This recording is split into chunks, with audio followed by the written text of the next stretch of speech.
All right, guys, welcome to another fairly awesome video short here we're going to be doing about the Microsoft Xbox One marketing program, and I'm going to give it over to Chris here as we're going to talk about this. So basically, what I've noticed is prior to E3, Microsoft came out with all the amazing things that the Xbox One was going to do, and everyone hated it. Around E3, Sony came out and said, we looked at everything that the Xbox One did and we realized that you hated it, so we're not doing any of that crap. And since then, even though Sony seems to have gotten it right out of the gate at E3, the news has focused more on the changes Microsoft has made to kind of fall more in line with what the customer actually wants. So what you've seen is stories about Microsoft changing the DRM scheme, the always-on requirements, the digital-only games, stuff like that they've stayed on top of the news with all these changes they're making, so they've stayed fresh in your mind, whereas Sony still has their news stories, but they're more about, what games are coming out, or unfortunately comparing them to the Xbox One now that the Xbox One has changed. So what's gone on here is Sony came out of the gate correctly, but has suffered for it because Microsoft screwed up and has spent the interim staying on top of things by going back and correcting what they screwed up. Or really, have they? You look at Amazon released some data recently that said that their PlayStation 4 has been sold out for a while now. So has Microsoft really chosen the right route? I have to say I've heard a lot more. I agree with you. I've heard a lot more about the Xbox One and what they're doing to listen to their fan base and who's going to be buying this and really paying attention to what their audience wants, reversing their decisions on the DRM and the Kinect always on. There's now a totally off mode where it's not spying on you, or I don't know, conspiracy theorists will probably argue otherwise. You don't want the NSA on there? Yeah. Right. But this Amazon data, right? Amazon is the largest seller of this in the pre-orders so far.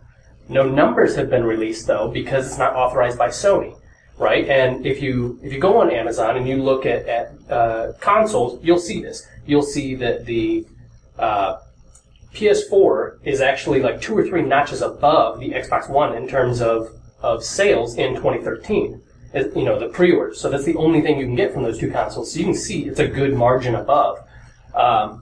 So did they really choose the good path here? Or was it like their plan all along? I'm sure they've done studies on their market, to ensure, and so maybe, no news is good news, but bad news is even better because it gets them more in the press. So maybe that's what they're trying to do at this point. Could be. Yeah, there's the adage that, any press is good press, so maybe that's where we're going here. But I have to think that if Microsoft was doing this over, there's no way they would do it this way again. No. I think it was a catastrophe at the beginning. Yeah, they really fell on their face at E3, and it was like, check out all this awesome stuff we got, and everybody's like, I don't get it. Yeah.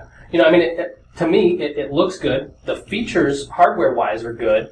There were a couple of head-scratchers, like PS4 choosing DDR5, and everybody's like, yeah, that makes sense. And then Xbox is like, yeah, DDR3, and we're like, okay, I guess. But, hardware specs have never been closer. Yeah. So I guess getting back to the marketing strategy, was this the best route for them? What do you think? Do you think this is building steam here, and you think now that we're getting regular updates, and it sounds like there's going to be some more stuff at Gamescom here pretty soon, next couple weeks. I don't know if they planned it that way, but they've certainly taken advantage of the situation to kind of keep themselves in the forefront of gaming news. So, even if you look at the most recent news announcements, Friday, there wasn't really anything. There was the press release from Sony where they had a poll that said, 80% of the people they polled would buy a PS4 over an Xbox or a Wii, but didn't really give any details as to where the poll came from. Not to call the poll crap. It could be a legit poll. It's a Pepsi challenge. It's a Pepsi challenge. Our generation. Yeah. But if you look at the most recent news from the Xbox One, Friday they announced more details on the way the home gold is going to work, where you can actually take your gold account and allow non-gold people to access the full features of gold just by being logged into their Xbox.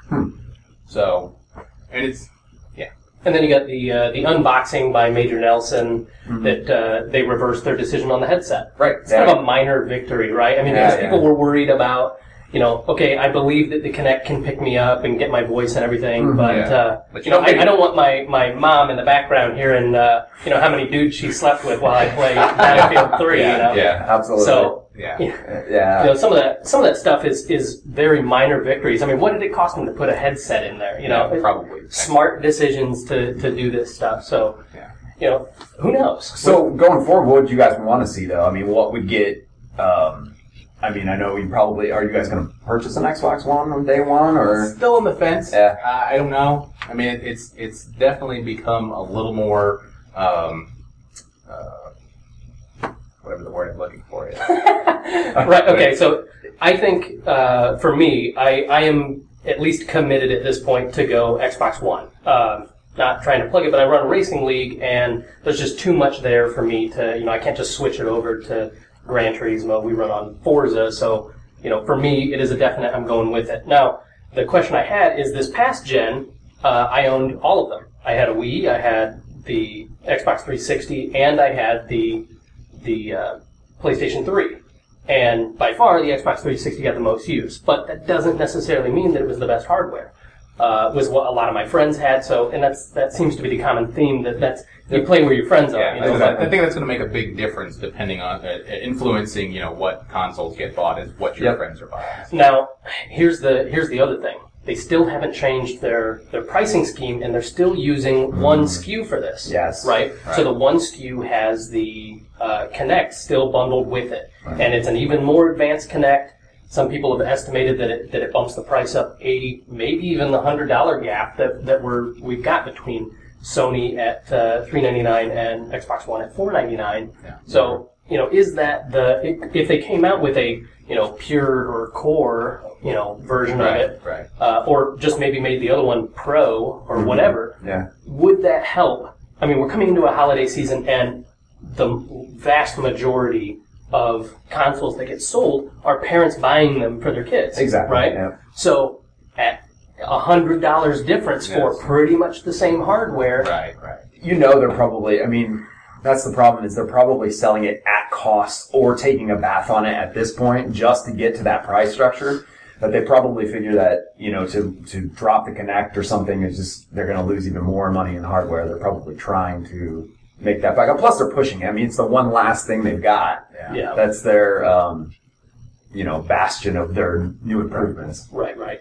So still a couple months to go before everything comes out. So still plenty of time for Lord knows what to change. So. And I'm sure this isn't going to be the last time that we talk about this subject or visit it. Maybe even go over to the Sony side and focus more on what they've done and what sort of goodies they're sweetening the pot with. But I think that pretty much wraps it up for this fairly awesome video short. Be sure to tell us your feelings in the comments below. And also like us on Facebook. That's facebook.com/fairlyawesomepodcast. And follow us for immediate updates on Twitter. That's at FAPcast. Thanks, guys. Thanks for watching.